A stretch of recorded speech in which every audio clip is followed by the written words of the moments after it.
हाँ तो मेरे प्यार लाडलो, मेरे एमपी के महारथियों, कैसे हो भैया सारे के सारे बच्चे। आप लोगों का बहुत बहुत स्वागत है आपके अपने निक्कू भैया की क्लास में। बेटा जो बच्चे नहीं जानते, मेरा नाम है निखिल खत्री। क्या नाम बेटा? निखिल खत्री है ना? क्या नाम बेटा अपना? निखिल खत्री। ठीक है, जो नहीं जानते मेरे को वो देख लो, निखिल खत्री नाम है अपना। ठीक है, और प्यार से एकदम दुलार से मेरे को बच्चे बुलाते हैं निक्कू भैया। क्या बुलाते हैं बेटा? निक्कू भैया। तो तुम भी निक्कू भैया बुला सकते हो, जो तुम्हारा मन पड़े प्यार से बुला लो।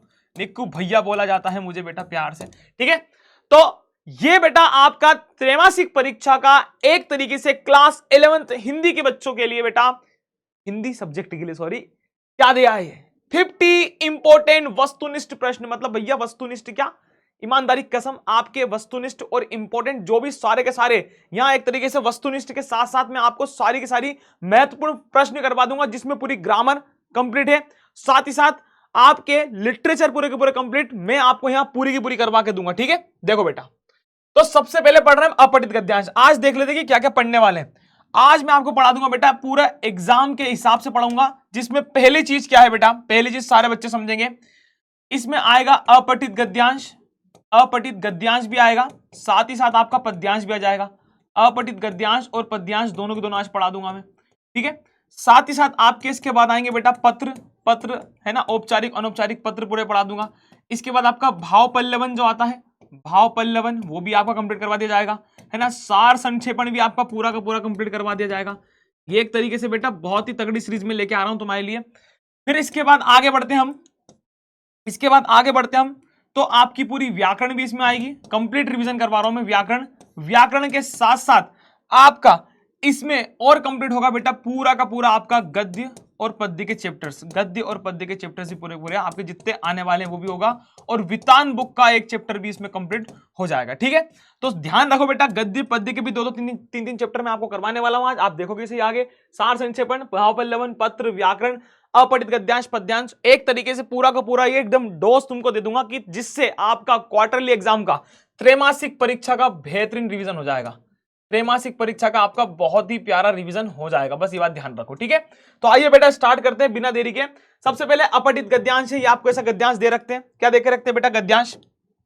बस इसमें से आपको देखना है, यदि हम निरंतर प्रयत्न करेंगे तो निश्चय ही अपने सभी लक्ष्यों को प्राप्त कर लेंगे, किंतु देखा जाता है प्रायः कि अधिक आशावादी लोग थोड़ा प्रयत्न करके अधिक फल की कामना करते हैं और मनोवांछित फल प्राप्त न होने पर, कि मन के अनुसार फल नहीं मिलने पर निराश हो जाते हैं। अतः जीवन में सफलता प्राप्त करने के लिए परिस्थितियों के समक्ष घुटने न टके, बल्कि हिम्मत से उनका मुकाबला करें। याद रखें, जितना कठोर हमारा परिश्रम होगा उसका फल भी उतना ही मीठा होगा। अब इसके 3-4 क्वेश्चन आ जाएंगे अपने को। उपयुक्त गद्यांश का शीर्षक लिखिए। शीर्षक पहली से दूसरी लाइन में ढूंढने का ट्राई करा करो। क्या बोल रहा है बेटा? पहली बात तो भैया प्रयत्न करने का बोल रहा है ना, परिश्रम करने का बोल रहा है, और क्या बोल रहा है? सफलता का, है ना। परिश्रम और सफलता की बात चल रही है यहाँ पे, तब जाके सफलता मिलती है, उसका फल मिलता है। तो क्या जाएगा? परिश्रम एवं सफलता, इसका शीर्षक हो गया। बहुत इजी। गद्यांश का सारांश लिखना है तो बेटा गद्यांश का सारांश लिखने की ट्रिक बताता हूं मैं। ऊपर की एक बढ़िया सी लाइन निकाल दो, बीच की निकाल दो और एक लास्ट की लाइन निकाल दो, बस ये सारांश हो गया। कम प्रयत्न के बावजूद अधिक फल की कामना कौन करता है? आशावादी लोग कम प्रयत्न के बाद अधिक फल की कामना करते हैं। आशावादी मतलब कि जिनको एक्सपेक्टेशन होती है कि हम काम कम करें और हमें ज्यादा क्या मिल जाए, फल मिल जाए, ज्यादा अच्छा फल मिल जाए, ऐसी कामना करते हैं वो लोग। ठीक है, नेक्स्ट बढ़ते हैं आगे। अब देखो, एक होता है पद्यांश। अब पद्यांश आपको समझना पड़ेगा, पद्यांश पूरा पढ़ो कि संकटों से वीर घबराते नहीं, आपदाएं देख छिप जाते नहीं, लग गए जिस काम में पूरा किया, काम करके व्यर्थ पछताते नहीं। हो सरल अथवा कठिन हो रास्ता, कर्म विरोग को न इससे वास्ता। तो भैया सीधी सी बात है, उपयुक्त पदान का शीर्षक क्या है बेटा? कर्मवीर। कि वो कर्मवीर की, कर्म करने वाले जो वीर लोगों ने वो घबराते नहीं है ना। उपयुक्त पद का भाव स्पष्ट कीजिए। भाव बताना है, भाव बेटा आपको काय में से बताना है? इस पद्य में से ही बताना है। इस पद्य में से ऊपर की 1-2 लाइन में से आपको पूरा हिंदी करके बताना है। तो वीर पुरुष संकट विपत्ति से बिल्कुल नहीं घबराते, जिस कार्य को वे हाथ में ले लेते हैं उसको पूरा करते हैं, तथा बाद में किए गए कार्य के लिए उनके मन में कोई पछतावा नहीं रहता। कर्मवीर सिर्फ कर्म करते हैं, रास्ते की कठिनता सरलता पर विचार नहीं करते कि रास्ता कितना कठिन है, वो ये नहीं सोचते। ठीक है बेटा, अब आपको करवाने वाला हूं पत्र। क्या लिखा है?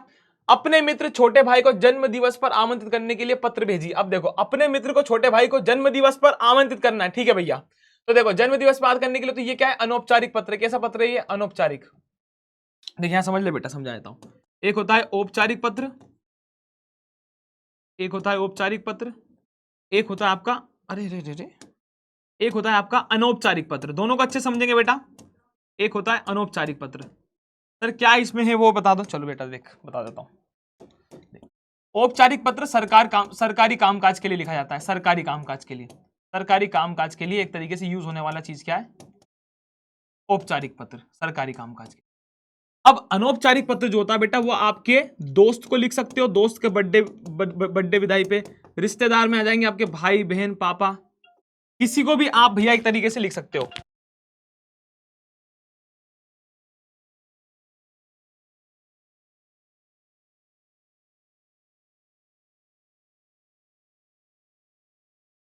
तो यहां पे क्या है बेटा, अपना दोस्त रिश्तेदार या किसी को भी लिख सकते हो। भाई को पत्र लिख सकते हो, भाई को लिख सकते हो, बहन को लिख सकते हो ना, भाई को लिख सकते हो, बहन को लिख सकते हो, किसी को भी लिख सकते हो। ठीक है, तो यहां पे क्या कह रहा है ये, छोटे भाई के जन्म दिवस पे। तो ये कौन सा है बेटा? अनौपचारिक पत्र है। कौन सा पत्र है ये? अनौपचारिक पत्र। अब इसको समझेंगे बहुत ही अच्छे से कि अनौपचारिक पत्र क्या होता है क्या नहीं होता है ना। देखो बेटा, हाँ तो बेटा देखो, अब ये क्या है? अपना अनौपचारिक पत्र है। एक तरीके से अनौपचारिक पत्र किसको लिखा जाता है, मैंने आपको पहले ही बता दिया है। यहां समझ जाना कि अपने मित्र के को छोटे भाई के जन्मदिन पे लिखना है। तो ठीक है, सरस्वती रोड सागर, आपको ध्यान रखना है कि बेटा इसमें आपको क्या लिखना है? एड्रेस लिखना है। क्या लिखना है? एड्रेस। एड्रेस बहुत जल्दी आपका जरूरी है, एड्रेस लिखना है ना। प्रिय मित्र राजू, एड्रेस कुछ भी मन से लिख सकते हो। दिनांक लिखना है, प्रिय मित्र राजू सप्रेम नमस्ते, तुम्हें लिखते हुए अत्यंत हर्ष हो रहा है कि मेरा छोटा भाई संजीव 5 वर्ष का हो जाएगा। दिनांक 16 जनवरी को हम उसके जन्मदिन का समारोह उपलक्ष्य में भाई बहनों के साथ तुमको सहर्ष आमंत्रित कर रहे हैं। समारोह में सम्मिलित होकर संजीव की खुशी में सहभागी अवश्य बनना। तुम्हारी परीक्षा में तुम्हारा मित्र संजय। ठीक है, मित्र अपने मन से नाम लिख सकते हैं, कोई दिक्कत नहीं। चलिए नेक्स्ट बढ़ते हैं आगे। अब एक औपचारिक पत्र है। ये कैसा पत्र है? औपचारिक, फॉर्मल लेटर बोलते हैं उसको, औपचारिक पत्र। औपचारिक पत्र है ना, औपचारिक पत्र। औपचारिक पत्र समझना बेटा कैसा होता है। तो परीक्षा काल में ध्वनि विस्तारक यंत्र पर रोक लगाने हेतु जिलाधीश को एक प्रार्थना पत्र लिखिए। अब देखो, सरकारी कामकाज के लिए जिलाधीश को लिखना है, यहां पे दिया है। इसमें से समझना है कि क्या करना है। जिलाधीश को लिखना है, क्या लिखना है? विषय दिया है ध्वनि विस्तारक यंत्रों पर रोक लगाने के लिए, ये आपका विषय दिया है। किसको लिखना है उसका नाम यहां पर दिया है। बस क्वेश्चन को पढ़ना अच्छे से। देखो, तो प्रीति लिख दिया किसको? जिलाधीश महोदय जबलपुर। अब ये जबलपुर कहां से लिख दिया सर? अपन ने मन से लिख सकते हो, कोई दिक्कत नहीं। दिया ही नहीं है तो मन से लिख सकते हैं। विषय वही, परीक्षा काल में ध्वनि विस्तारक यंत्र रोक लगाने तो प्रार्थना पत्र है ना। ये विषय यहीं से आ गया पूरा का पूरा। विनम्र निवेदन है कि आजकल बोर्ड की परीक्षाएं चल रही है, हम सभी अपनी अपनी परीक्षा की तैयारी में अध्ययनरत है। आजकल शहर में जोर जोर की आवाज में लाउड स्पीकर बजते रहते हैं, जिससे हम लोग के अध्ययन में व्यवधान पड़ता है। कृपया शहर में परीक्षा अवधि में लाउड स्पीकर बजाने पर प्रतिबंध लगाकर हमारी समस्या का समाधान करने का कष्ट करें। हम आपके बहुत आभारी होंगे। धन्यवाद बोल दिया। यहाँ पे प्रार्थीगण लिख दिया अपन ने, जो भी है शासकीय, क्योंकि बच्चे बोल रहे ना तो अपन ने प्रार्थीगण लिख दिया। अब देख बेटा, अब सीधे आ जाते हैं अपन व्याकरण पे। व्याकरण में सबसे पहले आता आपका अलंकार। फटाफट रिवीजन करूंगा, फटाफट समझ जाना क्या चल रहा है। अलंकार क्या है? आचार्य दांडी के अनुसार काव्य शोभाकांत धर्मान अलंकार, अर्थात काव्य की जो सुंदरता बढ़ा दे, सौंदर्य बढ़ा दे, उसे क्या बोलते हैं? अलंकार बोलते हैं। अलंकार के प्रवर्तक भामा है, जिनके द्वारा रचित रचना क्या है बेटा? अलंकार शास्त्र है। अलंकार शास्त्र इन्होंने रचित किया था, ये भी इंपॉर्टेंट ध्यान रखना। अलंकार की डेफिनेशन आ सकती है, दो इंपॉर्टेंट अलंकार बता रहा हूं मैं। विरोधाभास अलंकार किसे कहते हैं? तो विरोधाभास किसे होते हैं? विरोधाभास जहां किसी पदार्थ गुण क्रिया में वास्तविक विरोध न होने पर भी विरोध का वर्णन हो, कि विरोध नहीं हो रहा है, अपोज नहीं कर रहा है, तो भी उसका वर्णन हो, वहां विरोधाभास अलंकार होता है। जैसे शीतल ज्वाला जलती है, ईंधन होता है द्रक जल का। द्रक का मतलब होता है आंसू। अब क्या बोल रहे हैं? शीतल ज्वाला जलती है, शीतल मतलब ठंडी, ज्वाला मतलब, अब भैया ज्वाला जो है, आग है, वो ठंडी कैसे हो सकती है? तो यहां पर एक तरीके से बता रहे हैं यहां पर कवि कि भैया शीतल ज्वाला जलती है, कि मतलब मेरे अंदर जो ज्वाला है वो एकदम शीतल है। अब विरोध तो नहीं हो रहा, कि एक तरीके से ठंडी ज्वाला हो ही नहीं सकती, गर्म होती है। विरोध न होने पर विरोध कर रहे हैं कि ठंडी है, हो ही नहीं सकती ज्वाला। और ईंधन होता है द्रक जल का। ईंधन मतलब किसी भी गाड़ी को चलाने के लिए क्या आंसुओं के जल से आप गाड़ी चला सकते हो? तो नहीं चला सकते हो, विरोध तो हो रहा है, विरोधाभास अलंकार। अब देखो, मैं निज रोदन में राग लिए फिरता हूं, शीतल वाणी में आग लिए फिरता हूं। यहां पे हरिवंश राय बच्चन जी क्या बता रहे हैं? यहाँ पे हरिवंश राय बच्चन जी ये बता रहे हैं बेटा कि मैं निज में रोज रोने में राग लिए फिरता हूं, कि मेरे रोने में क्या है? गीत है। क्योंकि उनको इतना दुख है बेटा, उनकी महिला मित्र उनको छोड़ के चली गई, उनको इतना दुख है कि वो अपने रोने में क्या राग लिए फिरते, कि जब वो रोते हैं तो भी एक गीत सुनाई देता है, सॉन्ग सुनाई देता है। ऐसा होता है क्या कि आदमी रो रहा तो उसको सॉन्ग सुनाई दे रहा? नहीं होता ना ऐसा। तो यहाँ पे क्या है? विरोध हो रहा है एक तरीके से, कि आदमी रोएगा तो फिर गाएगा कैसे? और शीतल वाणी में आग लिए फिरता हूं। अब वो भी भैया शीतल वाणी में आग लिए फिरते हैं, मतलब कि उनकी वाणी ठंडी, शीतल कैसे हो सकती है वाणी? बात तो यहीं पे आ रही कि विरोध ना होने पर भी विरोध तो हो ही रहा है।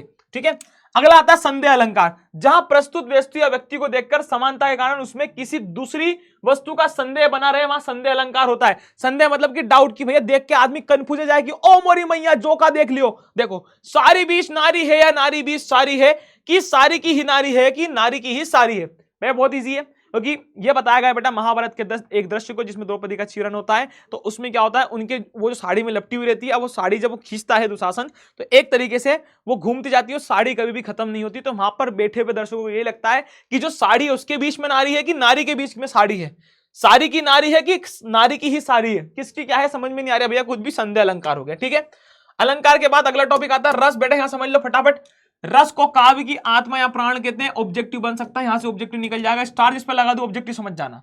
किसी काव्य को साहित्य को पढ़ते सुनते समय पाठक श्रोता को जो आनंद की अनुभूति होती है उसे हिंदी साहित्य में रस कहते हैं, बात ध्यान रखो। ठीक है, इसे हिंदी साहित्य में क्या बोलते हैं, रस। अब विभाव अनुभाव संचारी भाव की सहायता से पुष्ट होकर जब खालिस्तान नामक स्थायी भाव परिपक्व हो जाता है तो वह रस कहलाता है। देख बेटा रस की डेफिनेशन 5 मिनट में सिखा दूंगा, पूरी 10 की 10 डेफिनेशन, अभी 2 मिनट रुक जा। रस का सर्वप्रथम वर्णन किसने करा, भरत मुनि ने। कहां पर करा, नाट्य शास्त्र में। इंपॉर्टेंट स्टार लगा दिया, ध्यान रखना। ठीक है, देख बेटा ये 10 प्रकार के होते हैं, इसके क्या स्थायी भाव। स्थायी भाव कितने होते हैं, 10 प्रकार के। अब रस के कहीं का अंग पूछ लेगी, रस के अंग कितने होते हैं, देखो बेटा रस के अंग होते हैं स्थायी भाव, अनुभाव, विभाव और संचारी भाव। संचारी भाव समझना, स्थायी भाव की संख्या 10 होती है, पूछा जाएगा। अनुभाव की संख्या कितनी होती है, 5 होती है। विभाव की संख्या 2 होती है। संचारी भाव की संख्या 33 होती है। ठीक है, विभाव में क्या होता है, एक तरीके से विभाव में होता है एक आलंबन, आलंबन होता है एक, और एक होता है उद्दीपन।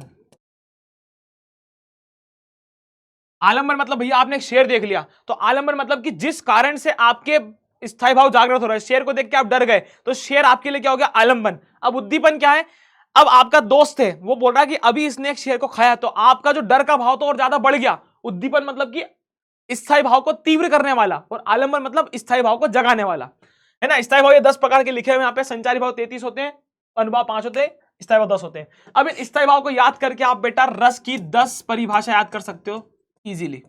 इन स्थायी भाव को याद करके बस आपको कुछ नहीं करना है, इन स्थायी भाव को याद करना है, दैट्स इट। याद करना है, ओनली स्थायी भाव याद करना है। जैसे श्रृंगार का रति होता है, हास्य का हास होता है, करुण का शोक मतलब दुख, रति का मतलब प्रेम, रौद्र का क्रोध मतलब गुस्सा, वीर का उत्साह होता है, इसका भय होता है, इसका विस्मय होता है, विभत्स का जुगुप्सा होता है, शांत का निर्वेद होता है, वात्सल्य का वात्सलता होता है। अब ये कोष्टक में मैंने सिर्फ समझने के लिए लिखे बेटा, ओरिजिनल यही है ना, ओरिजिनल रति।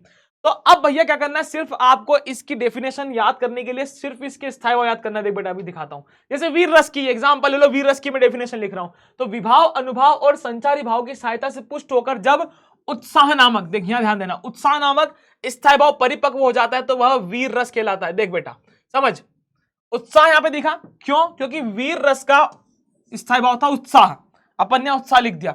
अगर मान लो मेरे को लिखनी है श्रृंगार रस की डेफिनेशन, किसकी लिखनी है बेटा, श्रृंगार रस की परिभाषा लिखनी है, तो श्रृंगार रस की परिभाषा में मैं सिंपली क्या करूंगा, ये उत्साह नामक को कट करके यहां लिख दूंगा बेटा, क्या नामक, रति नामक। रति नामक स्थायी भाव परिपक्व हो जाता है तो वो क्या कहलाता है बेटा, मात्र क्या कहलाता है, वो श्रृंगार रस कहलाता है। समझ में आ गई मेरी बात, कुछ भी नहीं करना है, स्थायी भाव याद करना है, यहाँ पे कॉपी पेस्ट करना है, आपका श्रृंगार रस की डेफिनेशन बन जाएगी, एसी 10 की 10 बन जाएगी। स्थायी भाव याद करो, यहाँ स्थायी भाव का नाम लिखो, यहाँ रस का नाम लिखो, जो स्थायी भाव उसका दिया है, बात खत्म, पूरी पिक्चर ही खत्म हो जाएगी यहाँ पे। समझ में आ गई मेरी बात, ठीक है। अब जैसे भैया बोल रहा है कि वीर रस, वीर रस में क्या होता है, एकदम से उत्साह, कि चढ़ चेतक पर तलवार उठा करता था भूतल पानी को, राणा प्रताप सर काट काट करता था सफल जवानी को, कि महाराणा प्रताप चेतक पर चढ़कर तलवार उठा के भैया भूतल पानी मतलब कि जमीन में एकदम खून की नदियां बहाते थे, और राणा प्रताप सर काट काट के अपनी जवानी को सफल करते थे, दुश्मनों के सर काट के। ठीक है, तो ये आपका हो गया बेटा रस। छंद समझो, छंद छद धातु से बना है, जिसका अर्थ होता है आदित या खुश करना, है ना, आदित या खुश करना इंपॉर्टेंट नहीं है। छंद के प्रणेता कौन है, छंद के प्रवर्तक है बेटा पिंगल मुनि, ये आप ध्यान रखना, ऑब्जेक्टिव यहां से आ सकता है, पिंगल मुनि है, जिनके द्वारा रचना कौन सी, छंद सूत्र है, छंद सूत्र उन्होंने भैया रचना बनाई है। जिन रचना में अक्षरों एवं मात्राओं की संख्या निश्चित हो तो तथा यति गति तुक लय ताल आदि से सुगठित रचना छंद कहलाती है। छंद की डेफिनेशन ही ध्यान रख लो, छंद 2 प्रकार का होता है, एक होता है मात्रिक छंद और एक होता है वर्णिक छंद। जहां पर मात्राओं से गणना की जाती है वहां पे मात्रिक छंद, जहां पे वर्णों से गणना की जाती है वर्णिक छंद। वर्णों या अक्षरों से, मात्रा से की जाती है, और यहाँ पे वर्ण या अक्षर से की जाती है। ठीक है। तो इससे कविता में प्रवाह, संगीत की आत्मकथा तथा प्रभावशीलता आती है। ठीक है, इसे संगीत में प्रभाव मतलब कि एक तरीके से छंद होता है तो उसमें तुक लय ताल होती है, तो इससे प्रभाव आता है, एक तरीके से संगीतात्मकता चीज आती है, संगीत का प्रभाव आता है ना एक तरीके से, किसमें, छंद में। चलिए नेक्स्ट बढ़ते हैं आगे। अब ये छंद आपको बेटा सिर्फ दो प्रकार के छंद, एक रोला छंद आपको मिलता है इसमें, और एक मिलता है मात्र मुक्त छंद। ये दो छंद आपको क्लास 11 के सिलेबस के अकॉर्डिंग आपको याद करना है। बस इसके उदाहरण याद करो, ऐसी रस के उदाहरण आपको याद करने बेटा, रस के सारे के सारे उदाहरण मैंने आपको करवा दिए है ना, वो भी चीज आप सारी की सारी याद करो। ये क्विक रिवीजन है, अगर मैं एक एक करके पढ़ाने लग जाऊंगा तो फिर क्या मतलब है। चलो देखो, तो शब्द गुण या काव्य गुण, काव्य की शोभा करने वाले धर्म ही गुण कहलाते हैं तथा उनका ज्यादा प्रयोग कर देना अलंकार कहलाता है ना। जिस प्रकार से मानव शरीर में दया, प्रेम, परोपकार, वीरता, सच्चरित्रता इत्यादि गुण पाए जाते हैं, उसी प्रकार से ओज, माधुर्य और प्रसाद, ये तीन गुण बेटा अपने पाए जाते हैं। एक एक गुण समझा रहा हूं मैं तुमको, फटाफट समझ लो। माधुर्य गुण, माधुर्य गुण का अर्थ है मधुरता या फिर मिठास। अगर जो भी चीज को सुनने में तुमको मधुरता आ जाएगी, आ हा मजे आ गए, मधुरता, मिठास आ जाए, एक सौंदर्य आ जाए, प्रेम की बात हो जाए, है ना, ये एक ऐसा गुण है जो हृदय में प्रेम, सौंदर्य, आनंद का अनुभव कराता है, और इस गुण वाले काव्य को पढ़ने सुनने से मन प्रसन्न हो जाता है। माधुर्य गुण कौन कौन से रस में होता है, श्रृंगार रस में, शांत रस में और करुण रस में पाया जाता है। ये तीन बनेंगे आपके बेटा ऑब्जेक्टिव, ध्यान रखना कि माधुर्य गुण कौन कौन से रस में पाया जाता है, श्रृंगार, शांत और करुण रस में। जैसे बोला, कहत नर्तत रिजत खिजत मिलत खिलत लजियात, भरे भोन में करत है नैनन ही सोबात। सर क्या है, समझ में नहीं आ रहा। देख बेटा, इसमें श्रृंगार रस का एग्जाम्पल है, श्रृंगार रस का एग्जाम्पल कोई सा भी लिख के आ सकते हो।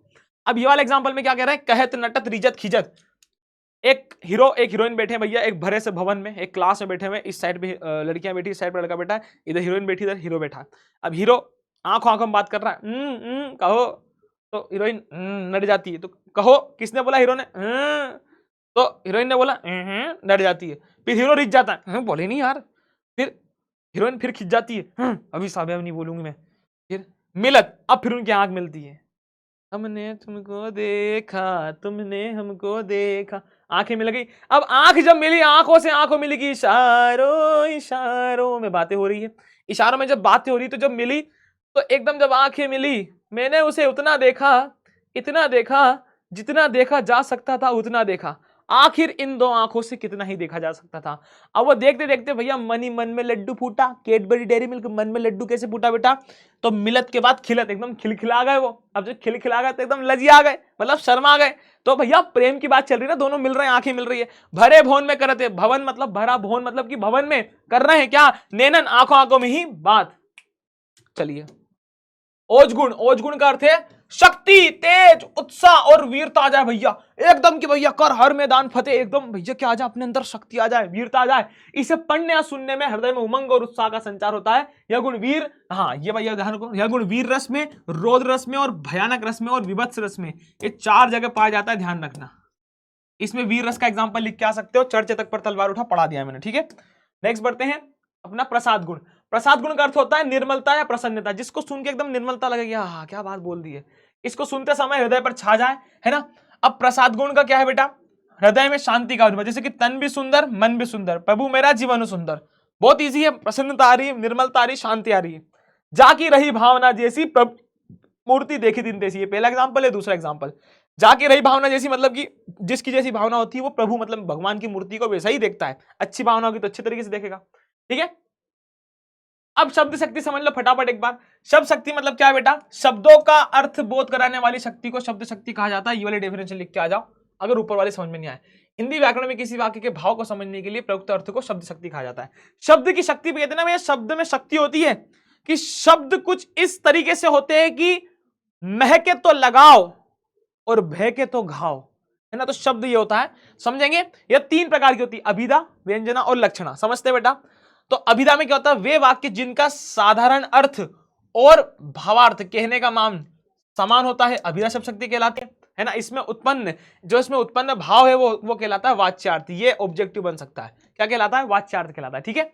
तो साधारण अर्थ और भावार्थ का मतलब क्या होता है कि आपने कुछ चीज बोली, अब उसका आपका कहने का मतलब क्या और उसका अर्थ क्या निकल रहा है। जैसे मान लो इसमें क्या बोल रहा है, समान होता है, एक जैसा होता है। जैसे हिंदी एक भाषा है तो इसमें कोई दूसरा अर्थ नहीं निकल रहा है, दूसरा मतलब नहीं निकल रहा ना। हिंदी एक भाषा तो भाषा ही है, या मेरा घर है तो उसमें एक ही अर्थ निकल रहा है, मेरा ये तुम्हारा नहीं होगा, एक ही अर्थ निकल रहा है। लेकिन अगली हम जब पढ़ते हैं लक्षणा, इसमें साधारण अर्थ और भावार्थ भिन्न भिन्न होते हैं और इसमें जो भाव होता है वो लक्ष्यार्थ होता है, ध्यान रखो, लक्षणा से लक्ष्यार्थ ध्यान रख लो। जैसे रामू शेर है, अब इसका अर्थ और भावार्थ भिन्न भिन्न है कि रामू शेर है लिखा है तो शेर एक तरीके से जानवर भी होता है, लेकिन यहां पर दो मतलब है, तो शेर का मतलब जानवर नहीं है, इसका मतलब है बहादुर, तो लक्षण बता रहे इसलिए भिन्न भिन्न होता है।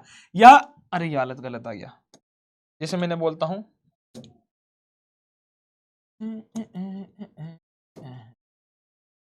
इसमें एक और एग्जांपल देता हूं मैं तुमको, जैसे मैंने किए दिया, जैसे मैंने किए दिया, क्या किए दिया मैंने लिख दिया, ए यार ईमान, मैंने लिख दिया क्या,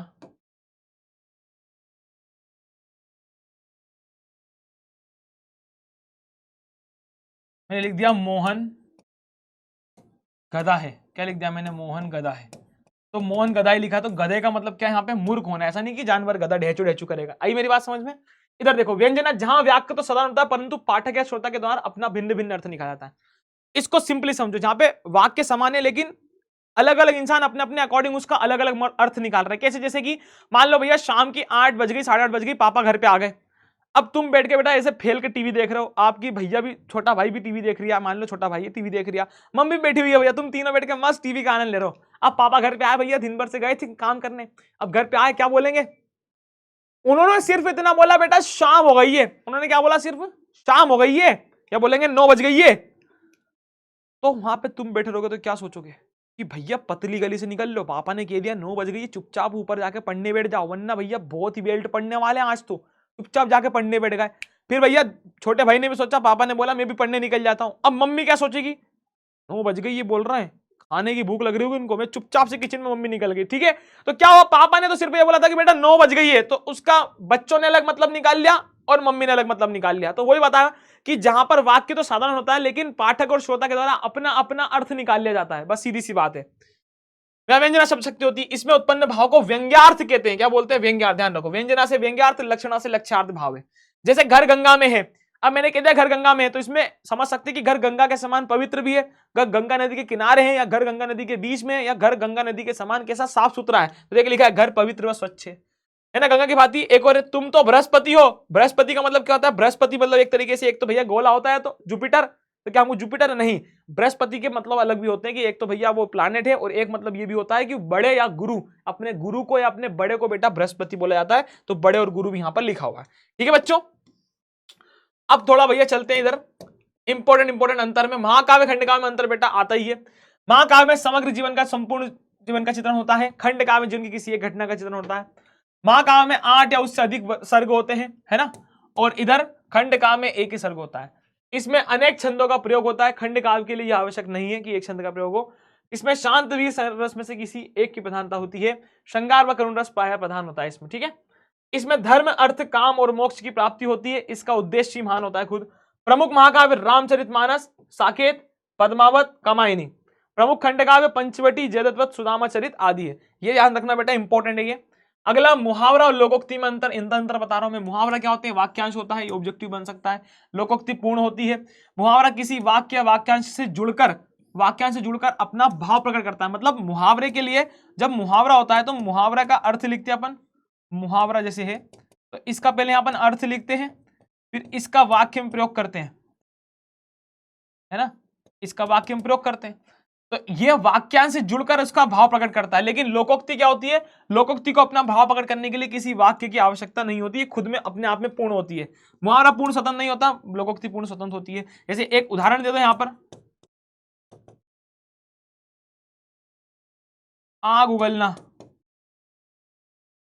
है ना, और एक लोकोक्ति में क्या दे सकते हैं अपन, कुछ भी दे दो लोकोक्ति में, जिसकी लाठी उसकी भैंस,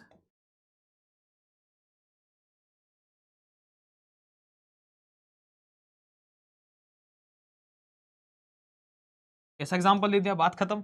यहां उदाहरण दे दिया, उदाहरण बाद आगे। एकांकी, नाटक एकांकी बेटा अंतर आता है। तो एकांकी में एक अंक होता है, नाटक में अनेक अंक होते हैं। एकांकी कथा वस्तु संक्षिप्त होती है, छोटी होती है, और नाटक, अरे भैया हट जा, नाटक की कथा कैसी होती है, बड़ी होती है। एकांकी में पात्रों की संख्या कम होती है, नाटक में पात्रों की संख्या अधिक होती है। दीपदाम राम कुमार वर्मा द्वारा लिखित एक एकांकी है, चंद्रगुप्त जयशंकर प्रसाद द्वारा लिखी एक नाटक है। ध्यान रखना बेटा। आत्मकथा और जीवनी में क्या अंतर है बेटा, जीवनी किसी महापुरुष के जीवन स्तर पर लिखी जाती है, आत्मकथा स्वयं के जीवन पर लिखी जाती है। जीवनी सत्य घटना पर आधारित होती है, आत्मकथा काल्पनिक भी हो सकती है। जीवनी में लेखक तटस्थ होता है, पास में बैठा रहता है, और आत्मकथा में लेखक की व्यक्तिगतता झलकती है कि इंसान अपने बारे में क्या सोच रहा है, अपनी चीजें लिखता है ना। इसमें जीवनी प्रेरणादायक होती है, आत्मकथा से प्रेरणा प्राप्त हो आवश्यक नहीं होगी, सबकी आत्मकथा जरूरी नहीं है कि एक प्रेरणा ही मिले उससे, है ना, मतलब इंस्पिरेशन मिले। ठीक है, अगला है बेटा यह इतिहास ध्यान रखना, भारतीय युग से कब से 1850 से बेटा 1900 ईस्वी तक। द्वैध युग की स्टार्टिंग कहां से 1900 से 1920 तक, ये 20 साल चला। छायावादी युग की क्या बेटा 1920 से 36 तक। प्रगतिवादी युग की 1936 से 43 तक। प्रयोगवादी युग की बेटा 1943 से 1950 तक। और नई कविता जो है वो 1950 से अब तक चल रही है। अब इसमें तुमको क्या करना है बेटा, इनकी विशेषताएं याद करनी। पहली बात तो क्या है मैं बताया तो इनकी इंपॉर्टेंट क्या है, इनकी विशेषताएं इंपॉर्टेंट पूछी जाती है, विशेषताएं है। और इनके बेटा कवि और उनकी रचना, लेखक या कवि बोल दो मैं, रचना और रचनाकार बोल देता हूं। इनकी रचना याद रखनी, एक एक दो रचना बस, और रचनाकार के नाम, रचनाकार के नाम याद रखना है। जैसे तुलसीदास रामचरितमानस, ऐसा करके तुमको ये ध्यान रखना है ना। इनकी रचनाएं ध्यान रखना, एक एक दो। अब आता है राजभाषा किसे कहते हैं, तो राजभाषा किसी भी देश की कामकाज की भाषा होती है। राजभाषा, राजभाषा की मान्यता मिलने से उस भाषा का महत्व अत्यधिक बढ़ जाता है। अब राष्ट्रभाषा क्या होती है, राष्ट्रभाषा विकसित होती है, राष्ट्रभाषा नेशनल लैंग्वेज बोलते हैं। इसको क्या बोलते हैं बेटा अपन, नेशनल लैंग्वेज, नेशनल लैंग्वेज। देखो बेटा सारा डीप पे पढ़ाया तुमको मैंने, देख लो तरफ। यह देश की बहुसंख्यक लोगों की भाषा होती है। राष्ट्रभाषा दूसरे देशों से संपर्क में स्थापित करने के सेतु का कार्य करती है, ब्रिज का कार्य करती है, कि राष्ट्रभाषा दूसरे देश को संपर्क हम कर सकते हैं इससे। राष्ट्रभाषा मतलब नेशनल लैंग्वेज, हमारी भाषा हिंदी भाषा। ठीक है, अब कुछ भाव पल्लवन है बेटा। भाव पल्लवन किस तरीके से आता है, भाव पल्लवन में यह है कि आपको एक सिंगल लाइन में क्वेश्चन दिया रहेगा, अब उसको आपको उत्तर में कम से कम 5 से 6 लाइन में लिखना है, 5 से 6 पंक्तियों में लिखना है बस। जैसे कि मैंने आगे दे दिया, बेर क्रोध का आचार है या मुरब्बा, ये इंपॉर्टेंट क्वेश्चन है, आ चुका है। क्रोध यदि आम है तो बेर उसका आचार्य मुरब्बा है। बेर का मतलब क्या होता है, बदले की भावना। मान लो भैया तुमको रास्ते पे एक 3-4 लोगों ने अकेले थे, तुम धो डाला, तुमको मार दिया उन्होंने, मार दिया मतलब कि पीट दिया। अब उन्होंने तुमको पीट दिया बेटा, तो तुम्हारे अंदर क्या जाएगा, बदला की कभी ना कभी अकेला मुझे दिखेगा, उस दिन मैं इसको बहुत मारूंगा, बहुत पीटूंगा, मैं भी इससे बदला लूंगा पूरा का पूरा। तो अब क्या हुआ, वो तुमको 1 महीना नहीं दिखा, 2 महीने दिखा, 3 महीने हो गए, वो दिख ही नहीं दिया। अब वो जब भी दिखेगा तुम्हारा क्रोध कितना बढ़ते जा रहा है। तो बदला, बेर जो होता है, क्रोध बेर जो होता है, बदले की भावना होती है, वो क्रोध को बढ़ाते जाती है। जिस प्रकार से आम या मुरब्बा, आम का अचार या मुरब्बा जितना पुराना होता है उतना स्वाद बढ़ता रहता है, वैसा ही जितना बदला आपका पुराना होता जाएगा उतना आपका क्रोध बढ़ता चल जाएगा। देखो जैसे कि क्रोध यदि आम है तो बेर उसका अचार या मुरब्बा है। जिस प्रकार आम की अपेक्षा उसका अचार या मुरब्बा अधिक लंबे समय तक उपयोग में लाया जा सकता है, अर्थात टिका होता है, उसी प्रकार बेर मतलब बदला क्रोध का स्थायी रूप है। वास्तव में जो क्रोध तत्काल प्रदर्शित होने से रह जाता है, वह समय आने पर कुछ अवधि के बाद बेर बनकर प्रदर्शित होता है। कि उसी दिन अगर तुम उसको मार लेते तुम्हारा क्रोध ठंडा हो जाता है, लेकिन अब 1 महीना बीत गया, 1-1.5 महीने बाद जब वो मिला, तुम उसको बहुत ही तगड़े तरीके से मारोगे। मतलब तुम्हारे जो बदले की भावना है वो उसमें क्रोध पूरा बढ़ता चला जाता है, कि एक ही बार पूरे फट जाओगे तुम, है ना। ऐसा मन के हारे मन के जीती। ये तो बहुत ईजी बेटा, कि मन के हार का मतलब ये कि इससे तात्पर्य कि मनुष्य हार या उसके जीत मन से होती है। कहा भी गया है कि मान लो तो हार होगी, ठान लो तो जीत होगी। कोई व्यक्ति मानसिक रूप से अपनी हार स्वीकार कर लेता है तो उसका शरीर मस्तिष्क भी उसी प्रकार से नकारात्मक भाव से भर जाता है। ऐसा व्यक्ति जीवन में कभी भी सफल नहीं हो पाता। इसके विपरीत यदि व्यक्ति को मजबूत रखकर और सकारात्मक भाव के साथ कार्य करता है तो वह किसी भी चुनौती को सफलतापूर्वक कर सकता है ना, पूर्ण। तो बेटा इसमें मन के हार मन की जीत में क्या करना है अपने को, सिंपली ये करना है। अब तुम समझ गए भाव पल्लवन में 5 से 6 लाइन अपने को लिखनी है, 5 से 6 पंक्तियां लिखनी है, 5 से 6 पंक्तियां अपने को यहां पर लिखनी है। ठीक है, 5 से 6 पंक्तियां लिखनी है, ध्यान रखना। चलो आगे बढ़ते। अब आता है सार संक्षेपण। क्या आता है बेटा, अब सार संक्षेपण। देखो सार संक्षेपण क्या होता है समझा देता हूं तुमको मैं। सार संक्षेपण, सार संक्षेपण इधर समझो, यहां समझ लो। सार संक्षेपण का मतलब ये होता है मेरे प्यारे बच्चे, देख भाव पल्लवन में हम 1 लाइन का क्वेश्चन था, 1 लाइन का क्वेश्चन था, हमको ऐसा दिया हुआ था, तो उसको हम उत्तर में क्या बना रहे थे, 5 से 6 लाइन का, 5 से 6 लाइन का। अब सार संक्षेपण जस्ट इसका अपोजिट है, जस्ट इसका उल्टा है। सर कैसे, हमको सार संक्षेपण में 5 से 6 पंक्तियां दे रखेंगे, कुछ भी अपठित गद्यांश वगैरह कुछ भी दे रखेंगे, 5 से 6 पंक्तियां हमको दे के रखेंगे काय में, सार संक्षेपण में। अब सार का मतलब होता है बेटा समरी। सार का मतलब क्या होता है? समरी बताना। समरी मतलब कि सारांश बताना। तो एक तरीके से जो 5 से 6 पंक्तियां हैं उसको आपसे 2 से 3 पंक्तियों में आपको लिखना पड़ेगा उत्तर में। 2 से 3 पंक्तियों में उत्तर लिखना पड़ेगा। जैसे कि देखो मैं तुमको एग्जाम्पल बताता हूं। जैसे मूल कथन दिया है कितनी, 1 2 3 4 5 6 7, 7 लाइन का आपका मूल कथन दिया है। इस 7 लाइन को कन्वर्ट करना आपको मात्र 3 लाइन में इसका सारांश लिखना है। 3 लाइन में क्या लिखना है? इसका सारांश लिखना है। या मैं कह दूं तुमसे सारांश क्या कह दूं, सारांश भी कह दूं या फिर समरी कह दूं, कुछ भी कह दूं, शॉर्ट में लिखना है। तो इसकी बहुत बड़ा ट्रिक ये है कि बेटा अगर आपको 7 लाइन दे रखी तो ऊपर वाली फर्स्ट लाइन में से एक बेस्ट लाइन निकालो, है ना। फर्स्ट लाइन में से, ऊपर वाली फर्स्ट लाइन में से एक बेस लाइन निकाल लो, मिडिल में से एक बेस लाइन निकाल लो, मिडिल लाइन में से, बीच की लाइन में से, और एक लास्ट की लाइन में से एक बेहतरीन सी लाइन निकाल लो। बस इस तरीके से ये पहली लाइन, दूसरी लाइन और तीसरी लाइन, ये 3 लाइन अपने को इसी पैराग्राफ के अंदर से निकालनी है।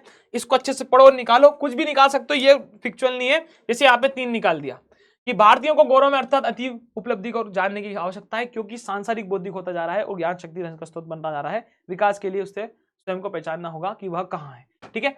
अब इसमें कभी कभी शीर्षक पूछ ले तो लिख के आ जाओ विकसित राष्ट्र के बनने का सूत्र। ये एक तरीके से अपठित गद्यांश की तरह ही है, बहुत ईजी है। ठीक है। अब आपको बेटा आते हैं संवाद। संवाद लेखन आएगा बेटा। संवाद लेखन भी आपको लिखना है ना। इसको भी 5 से 6 पंक्ति के बीच में लिख दो, 4 से 5 पंक्ति के बीच में लिख दो, चलता है कि खेल के विषय पर, क्रिकेट खेल के विषय पर 2 मित्रों के बीच में संवाद लिखना है। तो इसमें क्या करना है, इजीली तुमको 2 मित्रों को लेके आना है। अमन, ऋषि, कुछ भी नाम के मित्रों को लेके आ सकते हो तुम, है ना। तो भाई ऋषि, आजकल क्रिकेट कुछ अधिक हो गया है। बिल्कुल सही बात है, अधिक तो हो गया है। तो भाई ऋषि, आजकल क्रिकेट कुछ ज्यादा अधिक हो गया है। तो फिर बोलता हाँ भाई अमन, कहे तो तुम ठीक रहे हो, क्रिकेट की चकाचौंध में अन्य खेल मानो विलुप्त हो गए, गुम गए। एक बात तो माननी पड़ेगी, क्रिकेट खेल का आकर्षण ही कुछ ऐसा है कि जो भी कोई एक बार खेल लेता है, इसको, इसके संपर्क में आता है तो इसका होकर रह जाता है। इसका भी कोई प्रारूप हो, टेस्ट, एक दिवसीय या 2020, यानी फटाफट क्रिकेट के सभी करोड़ों दीवाने हैं। इस तरीके से आप बेटा संवाद भी लिख के आ सकते हो। संवाद में भी ये ध्यान रखो, संवाद में नॉर्मल व्हाट्सएप की आपकी जो कन्वर्सेशन चलती है। अब वाक्य परिवर्तन समझ लो बेटा। वाक्य परिवर्तन आता है आपको बेटा। क्या लिखा है कि सीरीज के वृक्ष बड़े छायादार होते हैं। अब वाक्य में परिवर्तन करना है, काय में प्रश्नवाचक वाक्य में, तो क्या लिख देंगे, क्या सीरीज के बड़े वृक्ष छायादार होते हैं, क्वेश्चन मार्क लगा देंगे। 15 वर्ष बीत गए, इसको करना है आश्चर्य विस्मय सूचक। ओ अरे 15 वर्ष बीत गए, ऐसा। लता गा रही है, क्या लता गा रही है, आदमी का हवा में उड़ना कठिन है, आदमी का हवा उड़ना। देखो लता गा रही है तो इसको प्रश्नवाचक बनाना था, तो ये बना दिया प्रश्नवाचक, क्या लगा दिया, क्वेश्चन मार्क लगा दिया। बिना अर्थ बदले नकारात्मक, ये समझने वाली चीज है। देख बेटा, ये वाली समझने वाली चीज है कि आदमी का हवा में उड़ना कठिन है, इसका अर्थ नहीं बदलना लेकिन तो भी नकारात्मक बदलना है। तो नकारात्मक कैसे बनाएंगे कि आदमी का हवा में उड़ना कठिन नहीं है, तो क्या कर देंगे, सरल नहीं है। इनने क्या लिखा, कठिन है, तो मतलब सरल नहीं है, अर्थ नहीं बदलना है, सरल नहीं है। तो ऐसा कैसे लिख देंगे, नकारात्मक बनाना था तो ये लिख दिया। देखा अपन ने, यहां देखिए लिखा, दिख रहा है, नहीं है। देखा, दिख रहा है बेटा, नहीं है। ठीक है, इस तरीके से जाएगा। ठीक, चलिए नेक्स्ट आता है वाक्य शुद्धिकरण। देखो बेटा, वाक्य समझ लेते हैं अपन। वाक्य बेसिकली क्या होता है, 2 प्रकार के वाक्य हैं। एक अर्थ के आधार पर होते हैं, अर्थ के आधार पर वाक्य, और एक होते हैं, एक होते हैं अर्थ के आधार पर और एक होते हैं रचना के आधार पर। तो अर्थ के आधार पर कहीं का पूछ ले, 8 प्रकार के होते हैं, ऑब्जेक्टिव आ जाएगा। रचना के आधार पर 3 प्रकार के, सरल, संयुक्त और मिश्रित। और इसमें प्रश्नवाचक, विस्मयादिवाचक, विधिवाचक, है ना, और विधानवाचक, ये बहुत सारे इसमें इस तरीके से 8 प्रकार के होते हैं। ठीक है, और इसमें आज्ञावाचक जिसमें आते हैं, और ये 3 प्रकार के होते हैं रचना में। अब देखो वाक्य शुद्धिकरण करेंगे। शुद्धिकरण कैसे करना है कि मोहन पुस्तक पढ़ रही है, मोहन एक लड़का है तो रही कहां से जाएगा, रहा जाएगा। जंगल में शेर चिंगाड़ने लगा, चिंगाड़ता नहीं शेर, शेर धाड़ता है, पक्षी चिंगाड़ते हैं। राम ने अयोध्या आ जाना, अयोध्या, राम ने क्यों लगा, राम अयोध्या आ जाना। देख सीधी सी बात। ललिता एक फूलों की माला बाजार से लाई, बेटा एक फूल की माला नहीं आती है, फूलों की एक माला होती है। ललिता बाजार से फूलों की एक माला लेके आई, ये गलत लिखा था यहाँ पे। उसे मृत्युदंड की सजा मिली, मृत्युदंड की सजा नहीं मिलती, मृत्युदंड मिलता है भैया, सीधे मृत्युदंड की सजा नहीं होती, मृत्युदंड ही मिलता है। रात के 9 बजा था, बजा नहीं बेटा, बजे थे 9। ठीक है, या गया समय वाला। चलिए अब पढ़ रहे बेटा अपन सबसे पहला चैप्टर गद्य, नमक का दारोगा। इसके कुछ इंपॉर्टेंट क्वेश्चन करवाता हूं। देखो बेटा, सबसे पहले नमक का दारोगा पता बेटा, वंशीधर वाली अपनी क्या थी, पूरी की पूरी कहानी, वंशीधर था अपना, है ना। वंशीधर दारोगा बन गया था नमक की फैक्ट्री में, और वहां पर भैया उसके पिताजी चाहते थे कि ये ज्यादा रिश्वत वगैरह ले ले, लेकिन वो ईमानदार था। आल ऑफ दिन एक दिन भैया वहां से निकल रहा था, नमक की कुछ इलीगल बोरिया लेके निकल रहा था, तो उसको इसने वंशीधर ने किडनैप निकल लिया, वंशीधर ने अरेस्ट कर लिया था। और फिर जब कोर्ट में यह केस गया तो वहां पर आलोकदीन ने सबको खरीद लिया था, है ना। लेकिन बाद में आलोकदीन को वंशीधर की ईमानदारी का पता चला और वो उसने उसकी पूरी संपत्ति का उसे मैनेजर बना दिया। किसको? वंशीधर को। तो समझ जाएंगे नमक का दारोगा कहानी पंडित आलोकदीन के व्यक्तित्व की कौन से दो पहलू दिखे। तो पहला पहलू कौन सा बेटा? कहानी के आदि से, स्टार्टिंग से मध्य तक, बीच तक उसका भ्रष्ट व्यक्तित्व हमारे साथ था, क्योंकि आलोकदीन एक तरीके से बहुत ज्यादा भ्रष्टाचारी आदमी था, जो चाहता था कि मैं ज्यादा पैसा कमा लूं, इलीगल काम करता था। यह धन के बल पर अपने सभी कार्य सिद्ध कर लेता था। अपने भ्रष्ट रूप से वो कोर्ट कचहरी आदि में सभी को खरीद लेता है, प्रभावित करता है और उसके बल पर वह धन कमा लेता है। नेक्स्ट, दूसरा क्या दिखा बेटा कि कहानी के अंत में वह गुणग्राही व्यक्ति के रूप में सामने आता है कि उसने वंशीधर की ईमानदारी को स्वीकार करा। वह अपने को गिरफ्तार करने वाले वंशीधर की कर्तव्यनिष्ठा और ईमानदारी से प्रभावित होकर उसे आदरपूर्वक अपनी सारी संपत्ति का स्थायी मैनेजर नियुक्त कर देता है। बहुत ईजी है, बता ही दिया मैंने तुमको पहले ही। आगे बढ़ते हैं। नमक का दारोगा कहानी में वेतन, मासिक वेतन को पूर्ण मासिक का चांद क्यों कहा गया? इंपॉर्टेंट क्वेश्चन है, आ सकता है कि वेतन क्या मतलब? वेतन मतलब होती है बेटा सैलरी, कि सैलरी एक तरीके से पूर्ण मासी का चांद होता है, कि जिस प्रकार से चांद पूर्णिमा के बाद धीरे धीरे ढलता है, उस प्रकार से पैसा महीने में खत्म होते होते पूरा का पूरा खत्म हो जाता है। महीना जब खत्म होता है तो कि पूर्णमासी की तरह एक दिन ही मिलता है और नित्य खर्च होते रहने के कारण चांद की तरह धीरे धीरे घटते घटते लुप्त हो जाता है ना। ठीक है। नेक्स्ट, नमक का दारोगा कहानी के माध्यम से कहानीकार हमें क्या संदेश देना चाहता है कि नमक का दारोगा कहानी में वंशीधर जैसे आदर्शवादी व्यक्ति को तत्कालीन समाज में विभिन्न स्तरों पर व्याप्त भ्रष्टाचार और सत्य से संघर्ष करते हुए दिखाया कि ऐसे कई सारे लोग रहते हैं। आज का सत्य यह है कि भ्रष्ट आचरण करने वालों को सम्मान मिलता है और उनका डंका बजता है। अंत में सत्यनिष्ठा रखने वाले वंशीधर को असत्याचारी आलोकदीन का पूरा सम्मान मिलता है। इस दृष्टि से कहानी में असत्य पर सत्य की विजय के संदेश को प्रस्तुत किया गया है और वहीं पर ही इसे युवा पीढ़ी को असत्य पर आधारित भ्रष्ट आचरण के विरुद्ध संघर्ष करने की प्रेरणा दी है कि यह नहीं करना चाहिए। लेखक परिचय बेटा प्रेमचंद जी का आता है। 2 रचना लिखने को आएगी तो गोदान इनकी बहुत अच्छी रचना है, कर्मभूमि भी है बहुत अच्छी रचना, ये ध्यान रखो तुम्हें ना, गोदान और कर्मभूमि 2 रचना। भाषा कैसी? भाषा प्रेमचंद जी की रचनाओं में भाषा हिंदी खड़ी बोली है। आपकी भाषा सरल, सहज और बोधगम्य है, व्यवहारिक भी है। आपने रचनाओं में अवसर के अनुकूल उर्दू शब्दों का भी प्रयोग किया है। विषय, भाव एवं पात्र अनुरूप भाषा का प्रयोग आपकी भाषा में सबसे विशेषता मिलती है। आपकी रचनाओं में मुहावरे, लिखोक्तियों की छटा दिखाई देती है। शैली कैसी है? प्रेमचंद जी की शैली हिंदी और उर्दू भाषा की मिश्रित शैली है। आपकी रचनाओं में अनेक शैलियों का क्या हुआ है बेटा? अनेक शैलियों का क्या हुआ है? एक तरीके से यूज हुआ है। अनेक शैलियों का यूज मतलब कि अनेक शैलियों का प्रयोग हुआ है। समझ में आई मेरी बात? चलिए, तो ये यहां पे बेटा खत्म होता है। ओके, इनका साहित्य में स्थान कैसा? साहित्य में स्थान बेटा बहुत ही अच्छा स्थान है, बहुत ही तगड़ा स्थान है साहित्य में। लिखा है हिंदी साहित्य के जगत में कहानीकार उपन्यास सम्राट के रूप में आप सुविख्यात हैं। चलिए बेटा, अब अगला आता है मियां नसरुद्दीन। मियां नसरुद्दीन मतलब भैया ये बहुत ही बड़ा चैप्टर है। एक तरीके से नान बाई थे मियां नसरुद्दीन। कौन थे बेटा? नान बाई। एक तरीके से मियां नसरुद्दीन नान बाई थे। और कमेंट में करके बताओ बेटा, जो बच्चा भी देख रहे हैं कमेंट करके बताओ कि कितने प्रकार की रोटी बनाते थे। कमेंट करो मुझे कि कितने प्रकार की रोटी बनाते थे ये, कितने प्रकार की रोटियां बनाते थे मियां नसरुद्दीन। कमेंट करके बताओ जल्दी फटाफट। जो बच्चों ने यहां तक देख लिया कमेंट करके बताओ। तो मियां नसरुद्दीन को भैया, मियां नसरुद्दीन, हाँ, लेखिका मियां नसरुद्दीन के पास क्यों गई? तो लेखिका नान भाइयों के मसीहा मियां नसरुद्दीन के पास गई रोटी की कला की जानकारी प्राप्त करने के लिए। वे 56 प्रकार की रोटी बनाना जानते थे, इसलिए लेखिका ने उनकी दुकान से रोटियां खरीदने के बजाय उनसे उनकी कला के बारे में जानना उचित समझा। पीछे वाला ये रहा। मियां नसरुद्दीन को नान भाइयों का मसीहा क्यों कहा जाता था? बहुत इंपॉर्टेंट है, क्योंकि मसीहा नान भाई का अर्थ है तरह तरह की रोटी बनाने वाला, बेचने का काम करने वाला। मियां नसरुद्दीन को मसीहा इसलिए कहा गया है क्योंकि वे खानदानी नान भाई थे। उनके पास 56 प्रकार की रोटी बनाने का हुनर था। उन्होंने हुनर अपने पिता से सीखा था, जो गड़ैया वाले के नाम से बहुत ज्यादा प्रसिद्ध थे नान भाई से। उनके दादा मियां कल्लन गड़ैया मोहल्ले के अकेले ही खानदानी नान भाई थे। मियां नसरुद्दीन स्वयं रोटी बनाने को एक कला मानते हैं और खुद को इस कला का उस्ताद कहते थे। वे लेखिका की हर बात का जवाब महीसी अंदाज से देते थे, इसलिए उनको मसीहा कहा गया है। ठीक है, ये भी हो गया। चलिए आगे बढ़ते हैं।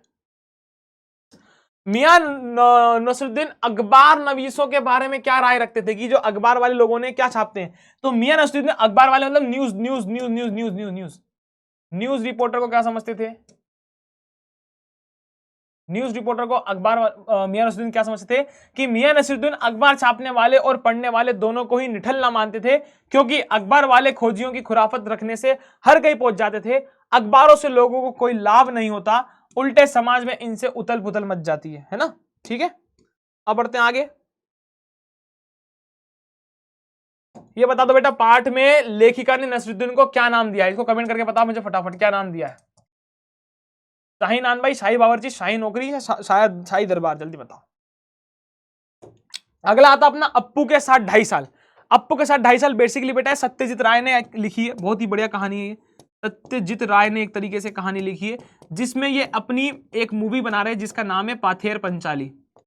पाथेर पंचाली, पाथेर पंचाली नाम की मूवी बना रहे हैं। और इसमें क्या है बेटा, सत्यजीत राय ने बताया है कि उनकी मूवी 2.5 साल तक क्यों चली भैया, क्योंकि उनको बहुत सारी चीजों का सामना करना पड़ा। वो एक विज्ञापन कंपनी में नौकरी करते थे, उनके पास पैसा और समय दोनों भी नहीं होता था। जब उनके पास पैसा इकट्ठा हो जाता था और उनके पास समय बचता था तो वो अपनी शूटिंग करने चल जाते थे। आइए ऐसे कुछ इंपॉर्टेंट क्वेश्चन बता देता हूं मैं तुमको। पाथेर पंचाली का 2.5 साल क्यों चला भैया, 2.5 साल तक काम, तो ये इंपॉर्टेंट है ना, क्योंकि लेखक विज्ञापन कंपनी में नौकर था, इस कारण उनके पास समय था और धन का अभाव। समय भी नहीं था और धन भी नहीं था, उसका अभाव मतलब कमी थी। इसके साथ बीच बीच में पात्रों, स्थानों, वर्षा, काश फूल आदि की समस्या भी आ जाती थी। ठीक है, नेक्स्ट, भूलों की जगह दूसरा कुत्ता क्यों लाया गया? उसने फिल्म में किस दृश्य को पूरा करा? तो भूलों की मृत्यु हो जाने के कारण उसकी जगह दूसरा कुत्ता लाया गया, उसमें गमले में पड़े चावल खाने के दृश्य को पूरा करा। ठीक है, चलिए आगे बढ़ते हैं। आगे बढ़ते हैं बेटा, इसमें क्या है, हाँ, पाथेर पंचाली में एक रेलगाड़ी के इंजन से धुआं निकलता दिखाने के लिए क्या प्रबंध किया गया? रेलगाड़ी से काला धुआं निकलता दिखाने के लिए अनिल बाबू ड्राइवर के साथ कैरियर बैठते थे। जो कोयले वाली गाड़ी थी जो धुआं निकलती थी, है ना, शॉर्ट वाला स्थान आने पर वे बॉयलर में कोयला डालते थे, इससे गाड़ी में निकलने वाला धुआं सफेद काश फूल पर पृष्ठभूमि पर बहुत अच्छा दिखता है ना। अब इनका कवि परिचय ध्यान रखो बेटा, कवि परिचय भी बहुत इंपॉर्टेंट है। सत्यजीत राय का कवि परिचय, दो रचना, तो दो रचना की कौन सी है? शंकु के कारनामे, सोने का किला, है ना, दो रचनाएं, 3 लिख दिए मैंने, इसमें से 2 याद कर लो फटाफट। भाषा शैली, आपकी भाषा शैली सरल, सीधी और प्रभावशाली है। आपके परिचयात्मक, विवेचनात्मक, भावात्मक आदि शैलियों का प्रयोग किया गया है। आपने जीवन की विविधता को निकट से देखा है। इन शैली स्वाभाविक और आकर्षक है, इनकी शैली। आप गद्य शैली में भाव एवं विचारों के प्रभाव के साथ साथ विषय का सुंदर विवेचन भी किया है। भाषा शैली में, भाषा शैली को साथ में भी लिख सकते हो, अलग भी लिख सकते हो। साहित्य में स्थान, आप हिंदी साहित्य में सूर्य के समान चमकते हो, आपका हिंदी साहित्य में बहुत विशेष स्थान है। बेटा साहित्य में स्थान में अपने को तारीफ भी करनी है, भर भर के तारीफ, गन सारी तारीफ करनी है। ठीक है, चलिए अब एक भैया लास्ट क्वेश्चन, लास्ट चैप्टर आ रहा है इसका। अपन ने से चैप्टर कर लिए, कितने कितने चैप्टर कर लिए यार भाई? एक नमक का दूरगा, 2 3, ये चौथा चैप्टर आ रहा है ना। हाँ, चौथा चैप्टर आ रहा है लॉर्ड कर्जन वाला। कि जो लॉर्ड कर्जन है बेटा वो वाइस राय थे हमारे यहाँ के। और लॉर्ड कर्जन एक तरीके से बहुत ही ज्यादा भैया क्या था, है ना, बेकार आदमी था, है ना, तानाशाही, तानाशाही था। कैसा था बेटा? तानाशाही, मनमानी चीज चलाता था ये। अब इसकी विदाई की बात हो रही कि इसका फाइनली टाइम आ गया था भारत से जाने का, तब की बात चल रही। इंपॉर्टेंट क्वेश्चन देखते हैं। विदाई संबंध व्यंग व्यक्ति में लेखक ने केसर और जार से भी दमनकारी लॉर्ड कर्जन को क्यों कहा है? केसर और जार भी बेटा तानाशाही थे, दमनकारी थे, लेकिन वो किसी का मानने पर सुन लेते थे। क्योंकि लिखा है बेटा, क्योंकि केसर और जार दोनों तानाशाह शासक थे, वे दोनों भी लॉर्ड कर्जन की तरह ही दमनकारी थे। यदि उनकी जनता उन्हें घेर घोट कर उन्हें अनुयायी या विनती करती थी तो वो दोनों जनता की बात को मान लेते थे। लेकिन लॉर्ड कर्जन भैया बिल्कुल भी नहीं माना। बंगाल विभाजन की योजना में वो हिंदू और मुस्लिम को अलग करना चाहता था, है ना, इसमें लिखा भी है, मनमानी की, इसलिए केसर जार से भी अधिक दमनकारी कहा गया है। नेक्स्ट बढ़ते हैं आगे। लॉर्ड कर्जन को इस्तीफा क्यों देना पड़ा? लॉर्ड कर्जन को एक फौजी अफसर को अपनी इच्छा से महत्वपूर्ण पद पर नियुक्त करना चाहा, किंतु उनकी सिफारिश को सरकार ने मना कर दिया। इससे दुखी होकर उन्होंने कहा कि मैं इस्तीफा दे दूंगा। मतलब वो थे कि ऊपर जो भी उनके ऊपर था उसको हमेशा एक तरीके से, जो लॉर्ड कर्जन थे वो ऐसा बोलते थे कि अगर मेरी बात नहीं मानोगे तो मैं इस्तीफा दे दूंगा, ऐसे धमकाते थे उनको। तो एक दिन क्या करा, वो चाहते थे कि भैया जो मेरा उनका कोई पहचान का फौजी अफसर था उसको दाखिल करना चाहते थे आर्मी में, पर ऊपर उन्होंने बोला कि इसको आके दाखिल कर लो वरना मैं इस्तीफा दे दूंगा। पहले 3 बार उनकी सारी बात मान ली गई, लेकिन इस बार क्या हुआ, ऊपर की सरकार ने कहते कि हाँ भैया जा इस्तीफा दे दे। तो इस तरीके से बताया गया। 2 मिनट बेटा रुक जा, मम्मम पी लेता हूँ, मम्मम मम्मम पी दो, मम्मम।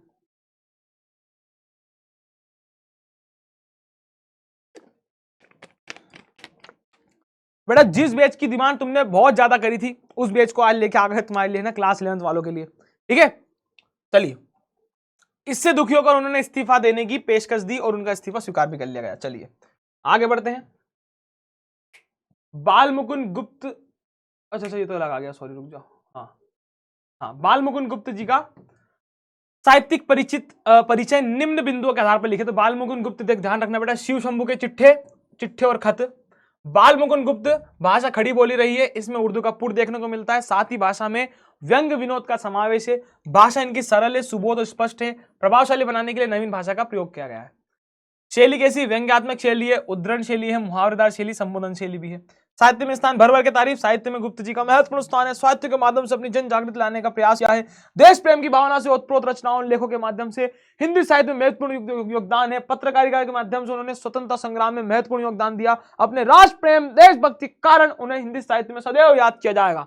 गन साइट आप तारीफ करना, टोकले भर भर के तारीफ करना है, ठीक है। नेक्स्ट बढ़ते हैं आगे। कबीर के पद की हम तो एक एक करी जाना, दो जग कहे, है ना, जिनको नहीं पहचाना।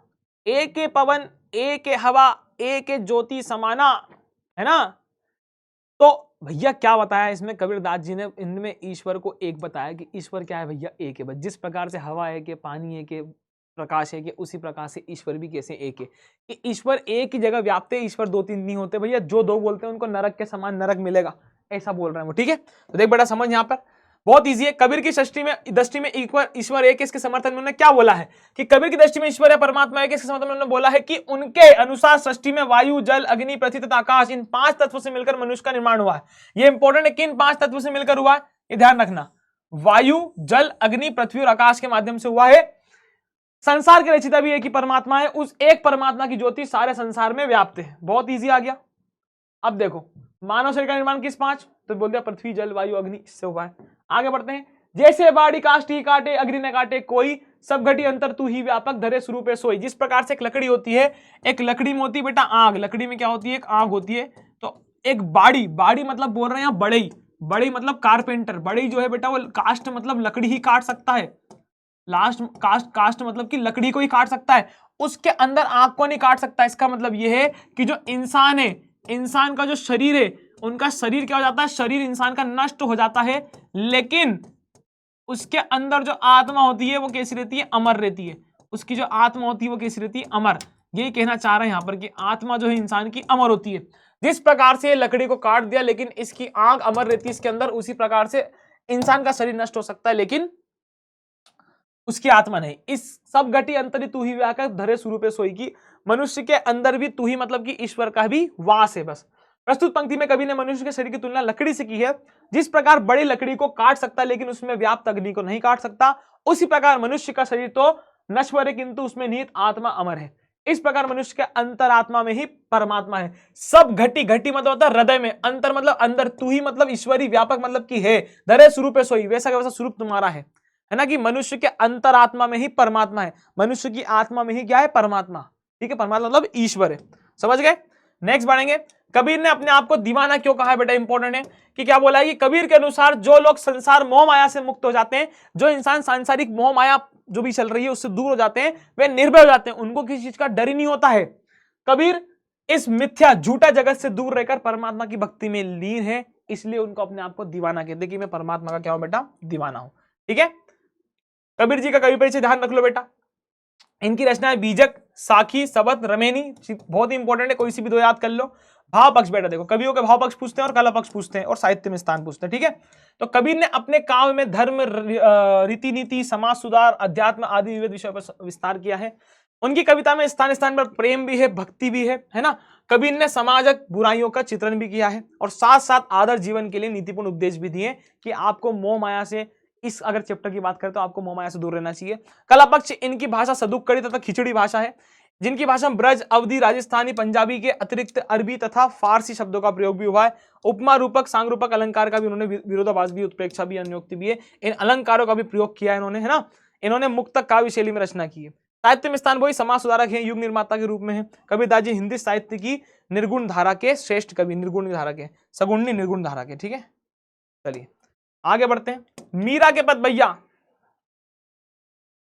मेरो तो गिरधर गोपाल दूसरो न कोई, जाके सिर मोर मुकुट मेरो पति सोई। कि यहां पर भैया मीराबाई ने अपना पति मान लिया है किसको बेटा, सिर्फ और सिर्फ कृष्ण जी को, कि मेरा तो गिरधर गोपाल दूसरो न कोई, जाके सिर मोर मुकुट मेरो पति सोई।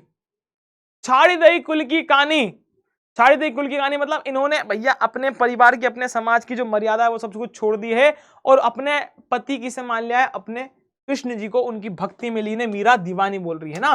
तो कृष्ण मीरा कृष्ण की उपासना में क्या व्यक्त करती, बताओ वो रूप कैसा है। तो मीरा कृष्ण की उपासना में, उनकी भक्ति में पति रूप में करती है, कि उनकी भक्ति प्रति रूप में करती है। वह स्वयं को पूर्ण रूपेण समर्पित पत्नी मानती है। उनका मानना है कि श्री कृष्ण के अलावा संसार में उनका कोई सगा नहीं है।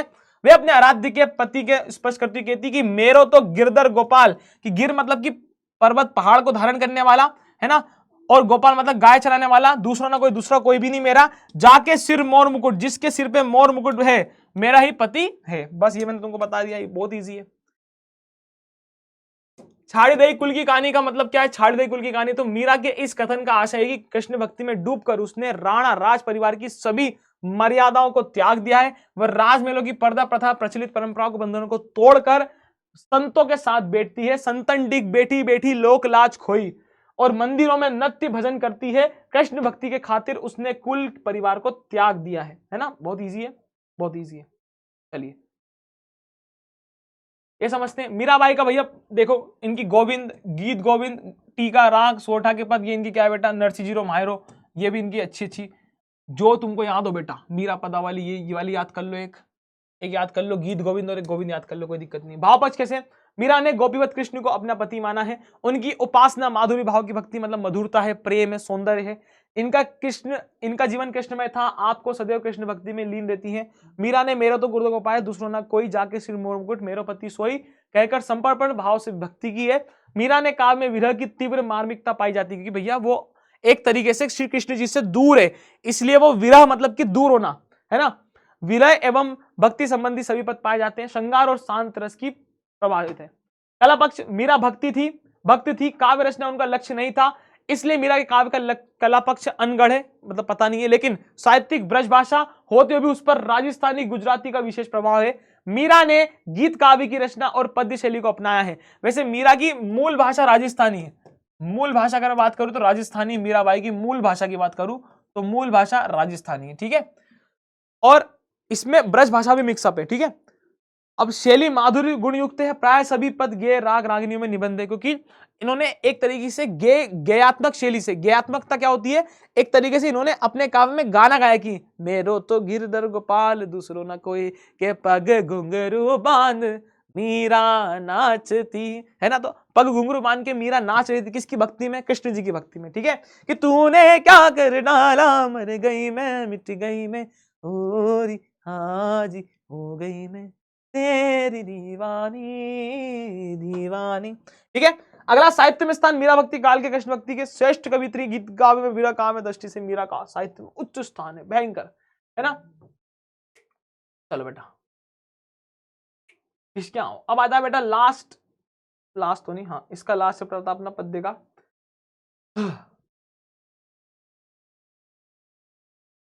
घर की याद भी पढ़ा देता हूं मैं तुमको, है ना, पद्य का ये 4th चैप्टर अपना, गद्य की याद, घर की याद। इसमें क्या है, लेखक को जेल में डाल दिया गया, क्योंकि लेखक जो है असहयोग आंदोलन में इन्होंने क्या करा था, भाग लिया था, जिस वजह से इनको जेल में डाल दिया गया था। अरे हट जा भाई, अरे तू भी हट जा। असहयोग आंदोलन में इन्होंने भाग लिया था और एक तरीके से इनको जेल में डाल दिया गया। अब जेल में बैठे बैठे बेटा सावन आ रहा था, सावन मतलब कि पानी गिर रहा था। उस सावन को देखते देखते उस सावन से कह रहे थे कवि की घर पे मेरी याद देना, क्योंकि मैं भी घर वालों को बहुत ज्यादा याद कर रहा हूं, है ना। पढ़ते भैया इसके इंपॉर्टेंट क्वेश्चन फटाफट। पानी के रात भर गिरने और प्राण मन के घिरने में क्या संबंध है। पानी गिर रहा है और प्राण उनका जो मन है वो गिर रहा है। तो रात भर वर्षा होने से वातावरण सुहावना हो गया और इससे सुहावने वातावरण में कवि को अपने घर की सदस्यों की बारी बारी से याद आने लगी। उनके साथ हंस खेलकर बिताए गए दिन भी याद आ गए। इस कारण उनके प्राण और मन बेचैन हो उठा। इस प्रकार रात भर पानी गिरा और उनका जो प्राण मन था वो उनकी घर की यादों से घिर गया था, उनका जो मन था, ठीक है। माए के आई बहन के लिए कवि ने घर को परिताप का घर क्यों कहा है? परिताप मतलब क्या होता है बेटा? इंपॉर्टेंट क्वेश्चन है, ध्यान रखना। परिताप मतलब दुख का घर, कि उनका घर दुख का घर क्यों बन गया? क्योंकि उनकी बहन नहीं थी बेटा, ये 4 भाई थे और 4 बहन थे ये, और 5 में हमारे जो कवि जो जेल में है वो थे। ठीक है, तो ध्यान रखना इसको। बहन बड़े उमंग से अपने माए के आई होगी, माए के आते समय उसने मन में सोचा होगा कि अपने पिता के घर जाकर अपने भाइयों से मिलूंगी, उनसे बातचीत करूंगी, पुरानी यादें ताजा करूंगी। लेकिन जब वो घर आई तो उनको पता चला कि वो भाई मेरा जेल, उनको पता चला होगा, मतलब कवि सोच रहा है कि उनको पता चला होगा कि मेरा भाई जेल में, तो उनको कितना बुरा लगा होगा, है ना। इसी कारण माए के आई बहन के लिए कवि ने घर को परिताप का मतलब दुख का घर बोला है। नेक्स्ट, जेल में कवि को सबसे अधिक किसकी याद आती है? उनको सबसे अधिक पिता की याद आती है, क्योंकि पिता से उनका अधिक स्नेह रखते थे। बस, कवि ने अपने 4 भाई, कितने बहन है बेटा? 4 भाई है, 4 बहन बताइए। सब स्वयं को 5वां भाई बताया, मैंने तुमको पहले ही बता दिया है। तो चलिए, कवि ने संदेश वाहक किसे बनाया और इसकी क्या विशेषता थी? कवि ने संदेश वाहक किसको बनाया? सावन को। किसको बनाया बेटा? सावन को। उसकी यह विशेषता थी कि वह पुण्य आत्मा एवं पवित्र है। सावन कैसा होता है? पुण्य आत्मा होती है और पवित्र होता है। उन्होंने अपनी घर की याद को सावन को बोला था कि जा सावन, थोड़ी मेरी याद लेते जा, कि आती हो तो बारिश लेते आना, जी भर के रोने का दिल करता है। आहा। चलिए अब आगे बढ़ते हैं। तो घर की याद में कवि अपने पिता की किन किन विशेषताओं को संकेत करता है? तो कवि कहता है कि अपने जो मेरे वृद्ध पिता हैं वो वृद्ध नहीं है कि वे अवस्था से वृद्ध होने पर भी जोश उत्साह से भरे रहते हैं, उनमें भयंकर जोश है, वे अभी भी युवाओं की तरह दौड़ते कूदते रहते हैं और मुस्कुराते रहते हैं। मौत का भी उनको कोई डर नहीं, मुकाबला कर सकते हैं, शेर से भी गरजते कर सकते हैं। उनकी आवाज में भी शेर गरजते हुए बादलों की तरह तड़क भड़क है उनकी, भैया कड़क आवाज एकदम। और उनके शरीर में आंधी तूफान की तरह स्फूर्ति भी बहुत ज्यादा है। चलो बेटा, ये हो गया बेटा, अपन ने स्फूर्ति कर ली बहुत ज्यादा। अब ये बता दो मुझे फटाफट से कमेंट में लिख के कि भैया क्या बोला है, कवि ने किस स्वतंत्रता आंदोलन में भाग लिया था? असहयोग में, भारत छोड़ो में, सभी अवज्ञा में, इनमें से कोई नहीं। फटाफट बता दो कमेंट करके, कमेंट डाउन। अब वितान का एक चैप्टर पढ़ा रहा हूं, लास्ट चैप्टर अपना, फिर अपन खत्म करते हैं। वितान का अपना पढ़ा रहा बेटा, वितान का चैप्टर अध्याय नंबर 1, वितान का अध्याय 1 पढ़ा रहा हूं मैं तुमको। भारतीय गायकों में बेजोड़ लता मंगेशकर बेटा, लता मंगेशकर का बना हुआ है। देखो लता मंगेशकर तुमको पता है कौन है, सबको बताने की जरूरत नहीं है कि नूरजहां व लता के गायन में क्या प्रमुख भेद था? लता से पहले प्रसिद्ध कौन थी? नूरजहां। चित्रपट संगीत में प्रसिद्ध थी। चित्रपट संगीत, और देखो 2 प्रकार के संगीत होते हैं, एक होता है चित्रपट, एक होता है शास्त्रीय संगीत। तो मैं तुमको बताऊंगा, अभी आगे पढ़ते अपन बताएंगे। परंतु उसी क्षेत्र में बाद में आई हुई लता उनसे कहीं आगे निकल गई। नूरजहां भी एक अच्छी गायिका थी, तथापि उसके गाने में एक मस्ती भरा उच्च स्वरों में कोमलता और मुग्धता थी, कि एक तरीके से मस्ती भरे गाना गाती थी वो, मतलब उग्धता, मतलब कि हाई पिच में ऊपर की टोन में गाना गाती थी, है ना वो। लेकिन जो लता मंगेशकर करती थी वो एकदम स्वर और ये छिप गाती थी। ऐसा प्रतीत होता है कि लता का जीवन की ओर देखने को जो दृष्टिकोण है वही उसके गायन की निर्मलता में झलक रहा है। इस प्रकार लता नूरजहां से कई अधिक उत्कृष्ट हुई, क्योंकि जो लता मंगेशकर जी की गायन कला थी वो एकदम निर्मल थी। निर्मल मतलब एकदम पवित्र थी, है ना। अभी बताऊंगा, आगे रुक जाओ अच्छे से। ये रहा चित्रपट संगीत व शास्त्रीय संगीत के प्रमुख अंतरों को बताओ बेटा। तो चित्रपट संगीत शास्त्रीय संगीत से ही सर्वथा भिन्न है, जहां गंभीरता शास्त्रीय संगीत का स्थायी भाव है। शास्त्रीय संगीत मतलब कि क्लासिकल म्यूजिक, मतलब जो तबला हारमोनियम से जो सुर लगा के गाना गाया जाता है वह एक तरीके से क्लासिक संगीत होता है। कि मेरी आवाज ही पहचान है, ये लता मंगेशकर जी ने गाया था। कि नाम गुम हो जाएगा, चेहरा ये बदल जाएगा, मेरी आवाज ही पहचान है। मुझे रोंगटे आ रहे हैं इसलिए क्योंकि भैया लता मंगेशकर जी हमारे साथ अभी नहीं है, है ना, वो उनका देहांत हो चुका है। लेकिन उनकी जो आवाज है वो भी आज करोड़ों हिंदुस्तानी के दिल में जिंदा है। एक तरीके से उनकी आवाज उनकी पहचान है। ये गाना उन्होंने खुद गाया था और वो सच भी है बिल्कुल बेटा।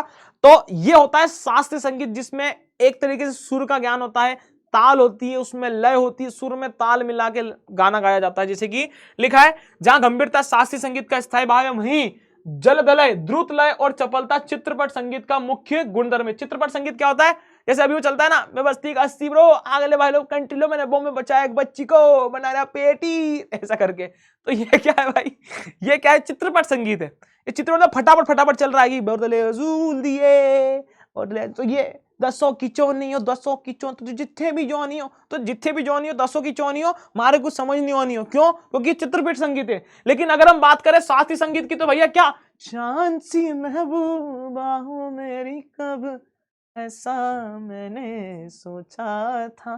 स्लो स्लो स्वर में, ताल में, लय में जो गाते हैं बेटा, उसे कहते हैं कौन सा, शास्त्रीय संगीत।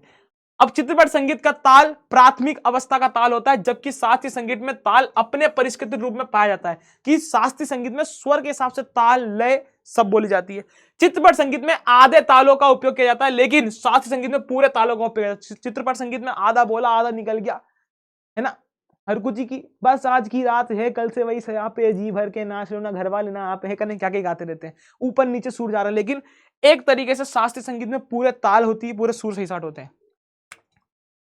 चित्रपट संगीत की लयकारी बिल्कुल अलग होती है, लय इसमें अलग होती है, आसान होती है बहुत ज्यादा, लेकिन यहां गीत और आघात को ज्यादा महत्व जाता है। आघात मतलब कि एक तरीके से चित्रपट संगीत में आघात आना चाहिए, एकदम इंपैक्ट पहुंचना चाहिए, कि जैसे कि कौन सा गाना गाऊं मैं, बिल्लो रानी का हो तो भी जान दे दूं, तो इसमें क्या है भैया, आघात एक तरह से, आघात मतलब कि किसी के माथे बाटे ही मार दिया, है ना, जान दे दूं, ईमान दे दूं, तो ऐसा, ठीक है। लेकिन शास्त्रीय संगीत में वहीं पे क्या है बेटा, बहुत ही मधुर तरीके से, उसमें आघात नहीं, उसमें स्वर होते, देखा आगे लिखा है कि जबकि शास्त्रीय संगीत की लयकारी अत्यंत कठिन होती है, तथापि चित्रपट संगीत गाने वालों को शास्त्रीय संगीत की उत्तम जानकारी होना बहुत ज्यादा जरूरी भैया, क्योंकि शास्त्रीय संगीत बहुत आराम आराम से स्वर में ताल, सुर में ताल मिला के भैया गाना जाता है।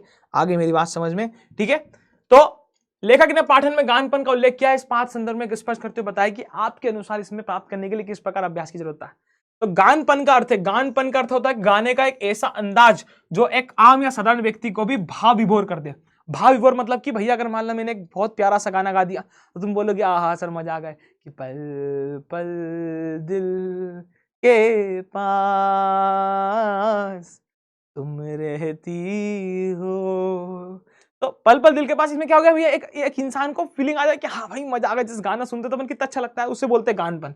संगीत में गानपन का मौजूद होना परम आवश्यक है, तभी वह संगीत रसिक वर्ग में रंजकता उत्पन्न करता है, मतलब इंटरेस्ट उत्पन्न करता है। अतः गायक गायिका को गानपन प्राप्त करने के लिए निरंतर अभ्यास करने रहना चाहिए, इसलिए उन्हें गीत, आघात, सुलभता और लोच आदि तत्वों का गायन में महत्व देना चाहिए। इससे उन्हें आसान लयकारी में सुरीली आवाज, सुरीली अखियों वाली, तो सुरीली आवाज की बात चल रही है, अखियों की नहीं चल रही है, भावपूर्ण रसयुक्त गायकी का अभ्यास करना चाहिए। गायन में स्वर होना चाहिए, सुर में ताल मिला के गाइए, लय होना चाहिए, शब्दार्थ अलग, तालमेल बिठाना का अभ्यास करना चाहिए, क्योंकि बेटा सुर, लय, ताल और शब्द, इन चारों का तालमेल बिठाना बहुत ज्यादा इंपॉर्टेंट है किसी भी गाने में, गानपन के अंदर। ठीक है बेटा, समझ में आया?